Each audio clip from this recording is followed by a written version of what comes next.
my brothers and sisters, let me ask you a question today. What is the mountain standing in your life right now?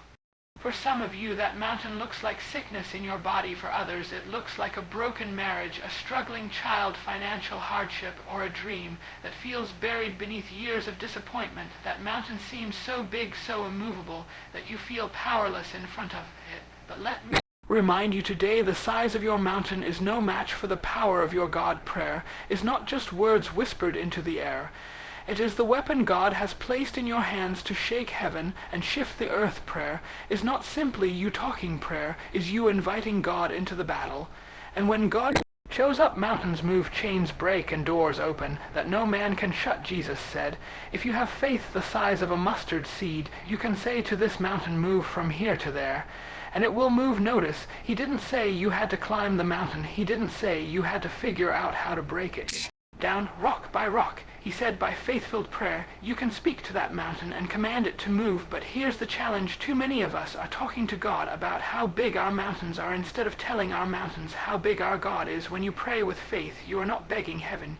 You are standing on the promises of God that are already yes and amen. Prayer realigns your perspective. Prayer doesn't just change things. Prayer changes you. It strengthens your spirit, sharpens your vision, and fills you with courage to face what looks impossible. When you kneel before God, you can stand before anything. Some of you have been praying, but you've grown weary because the mountain hasn't moved yet. Let me tell you, this delay is not denial. Sometimes God allows the mountain to stay a little longer because he's building your faith muscles. He's showing you that prayer is just about instant results.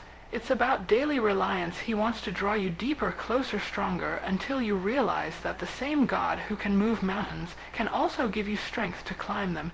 If he chooses, don't give up, don't stop praying. That marriage can be restored, that body can be healed, that child can come back home, that door can swing wide open. God is still in the mountain moving business, and he's waiting on you to believe again.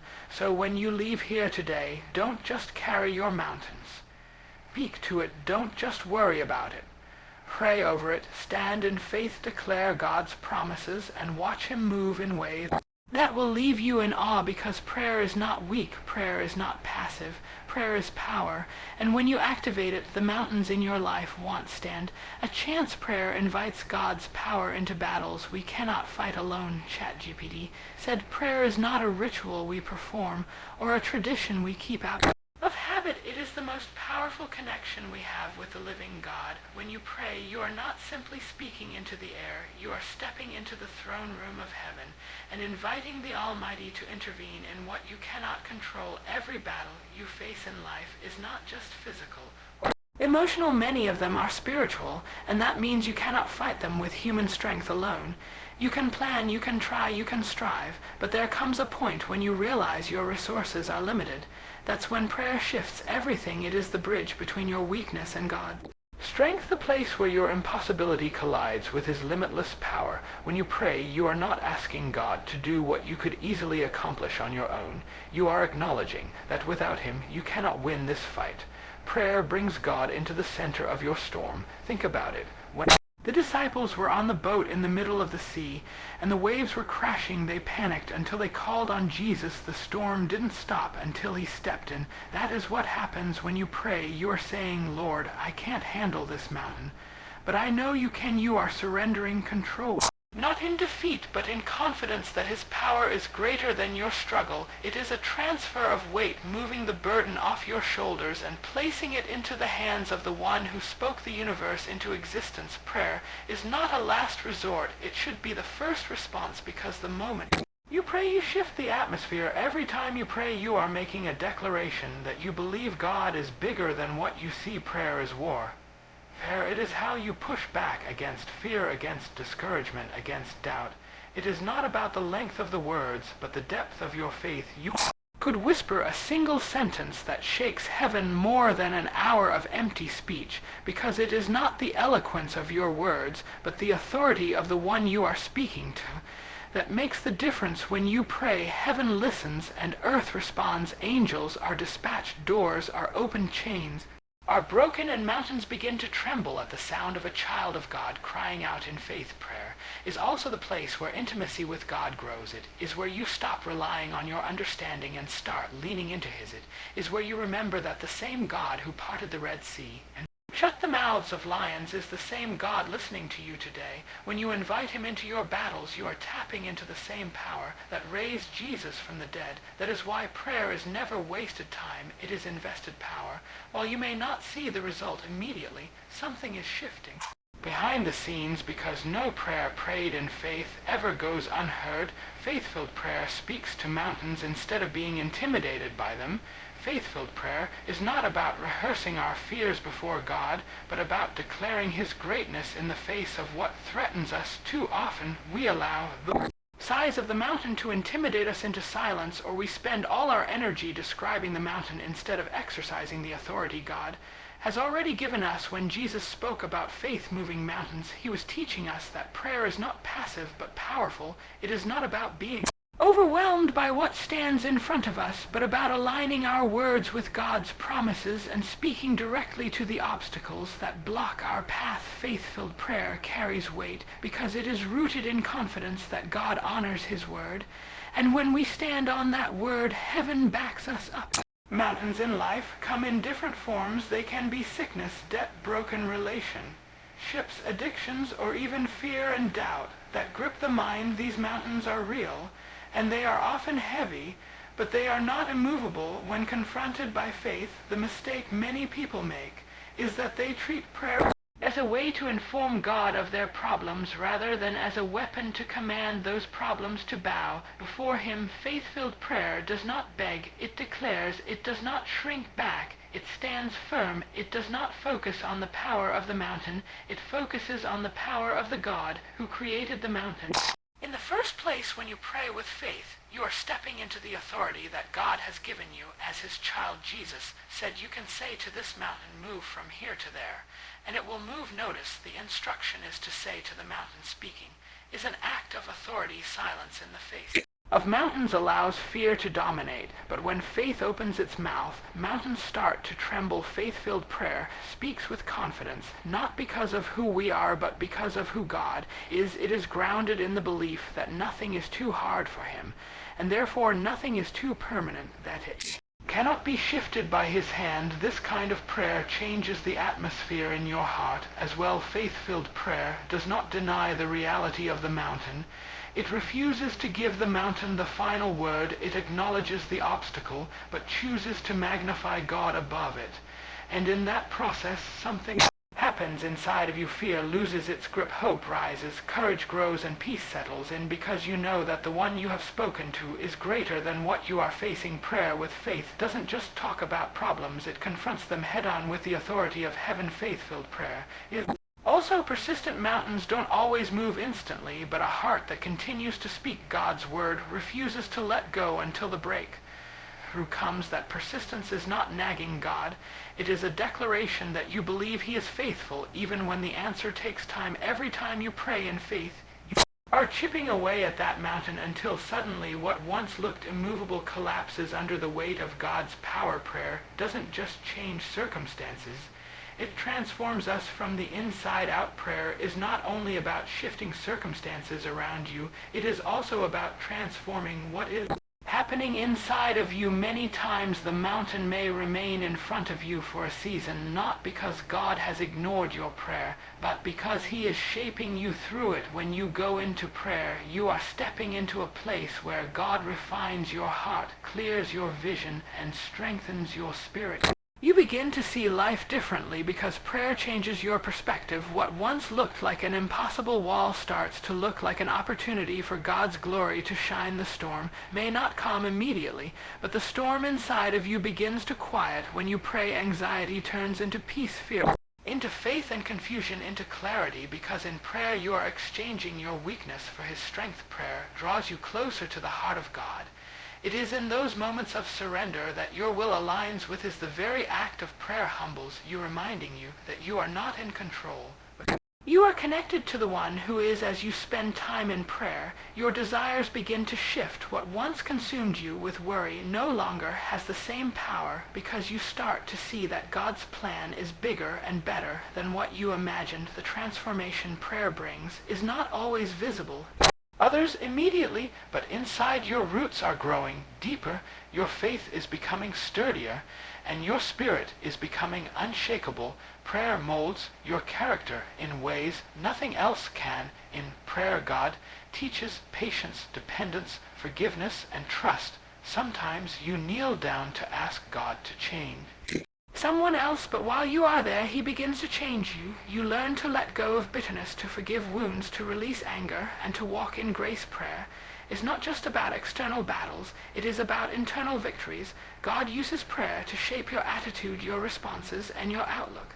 That is why people who pray consistently carry a peace that others cannot explain. It is not that their lives are free of mountains, but that their hearts have been transformed in the presence of God. Prayer also gives you strength to keep standing when life tries to knock you down. It builds resilience in your soul the same way exercise strengthens muscles through resistance. Prayer strengthens your faith through persistence. Every time you choose to pray instead of panic, to seek God instead of giving up, your spiritual muscles are being stretched and developed. Over time you discover that what you crush you no longer has the same power. The weight of the mountain doesn't feel as heavy because prayer has made you stronger on the inside. Prayer fuels courage. When you have been in God's presence, you rise with boldness to face challenges that once seemed overwhelming. You begin to live with awareness that no weapon formed against you can prosper because you have touched heaven. Through prayer you walk differently, you speak differently, you even think differently because prayer has rewired your inner world to align with God's truth. Delay in answered prayer is not denial, it's God building. Deeper faith. Delay in answered prayer often feels like one of the hardest tests of faith. You pray, you believe, you wait, and yet nothing seems to change in those moments. It is easy to assume God has turned his ear away or forgotten your request. But delay is not denial. Delay is God's classroom where he trains, teaches, and prepares his children for something greater than what they are asking for. When God does not move immediately, it is not because he is powerless or indifferent, but because he is weaving together a bigger story, one that requires your faith to grow stronger than your frustration. Waiting seasons are refining seasons. They strip away impatience, they expose doubts, they stretch trust, and they press you deeper into reliance on God rather than on quick fixes or visible results. When God delays an answer, he is often doing something in the unseen that you cannot yet recognize. Think of a seed in the ground. You water it, you nurture it, but for a long time you see nothing beneath the soil. However, roots are forming, growth is taking place, and a foundation is being laid so that when the plant breaks through it, can withstand storms and bear fruit. That is what God does in the waiting. He is developing the unseen roots of your character, strengthening your faith, so that when the answer finally comes, you are ready to carry it. If he gave you everything instantly, your blessing might become a burden because you weren't prepared to hold it. Delay also tests whether your faith is rooted in results or in relationship. Many only pray for what they want to receive, but true faith continues to pray because of who God is, not just because of what he gives. When the answer seems silent, God is asking, will you trust me even here? Will you keep believing even when you cannot see? Every prayer in the delay season becomes a declaration that your hope is anchored in God's faithfulness, not in the speed of his response. This kind of faith grows deeper than circumstantial belief. It matures into confidence that God is working even when he is silent. Delays are also divine setups for testimonies greater than you imagine. Sometimes God allows time to pass so that when the answer arrives, it is clear to everyone that only he could have done it. If Lazarus had been healed before death, people would have seen a miracle.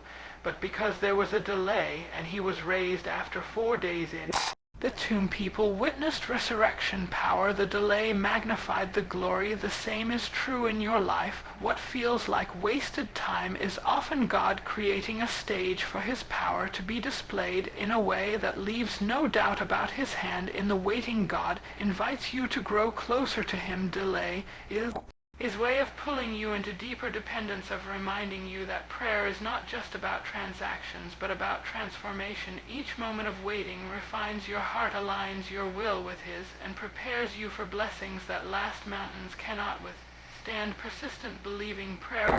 Rooted in God's promises, mountains cannot withstand persistent believing prayer. Rooted in God's promises, a mountain may look unshakable at first glance. It may appear immovable to human eyes, but prayer that refuses to give up carries a power that wears down resistance. Persistence in prayer is not about repeating empty words. It is about demonstrating unwavering faith that God will do what he has said every time you come before him with his word on your lips and belief in your heart. You are pressing against that mountain with the authority of heaven. Prayer is like water dripping on stone. One drop may not seem to make a difference, but over time it carves a path through the hardest surface. In the same way, your consistent prayers pierce through the hardest situations until break. Through comes believing. Prayer is anchored in God's promises, not in human emotion. Emotions change with circumstances, but God's promises remain steady. When you pray based on what you feel, discouragement will silence you the moment you don't see results. But when you pray based on what God has spoken, you find strength to keep standing even when the mountain does not move immediately. Persistent prayer declares, I will not be moved by what I see. I will be moved only by what God has said. That kind of faith does not back down. It does not retreat. It holds on with confidence that the same God who parted seas and toppled walls is still able to do the impossible today. There is something powerful about refusing to quit in prayer. The enemy thrives when people give up too soon, when they pray once or twice and then walk away in disappointment. But persistent believers understand that prayer is not a one-time event. It is a continual posture of the heart. Each prayer builds upon the last. Each declaration adds strength. Each moment in God's presence multiplies the pressure against that mountain. Eventually, what seemed unshakable begins to crack under the weight of consistent faith. Mountains also test the endurance of your faith. Anyone can pray for a moment, but those who keep praying when nothing changes are the ones who experience supernatural results. It is in the long nights of prayer, in the days of pressing forward without visible evidence, that God develops endurance, and that endurance positions you to receive blessings no one can take away. When the answer finally arrives, it is not just about the mountain moving, it is about the faith that has been forged within you through persistence. Believing prayer is also specific and bold. It does not whisper, timidly hoping God might notice. It speaks with courage, reminding mountains of the authority given in Christ. It is not arrogance, it is confidence rooted in the promises of God. When you pray his word back to him, you are aligning yourself with his will, and Scripture says his word will not return void. That means every prayer rooted in his promises is alive, active, and unstoppable. Mountains cannot argue with God's truth. They must bow. It's so when you continue to pray day after day, night after night, refusing to let go of the promise, you are demonstrating that your faith is stronger than delay, stronger than doubt, and stronger than fear. That kind of prayer will always lead to victory, because no mountain can stand against a child of God who knows how to persist in faith and who refuses to stop until the promise is fulfilled.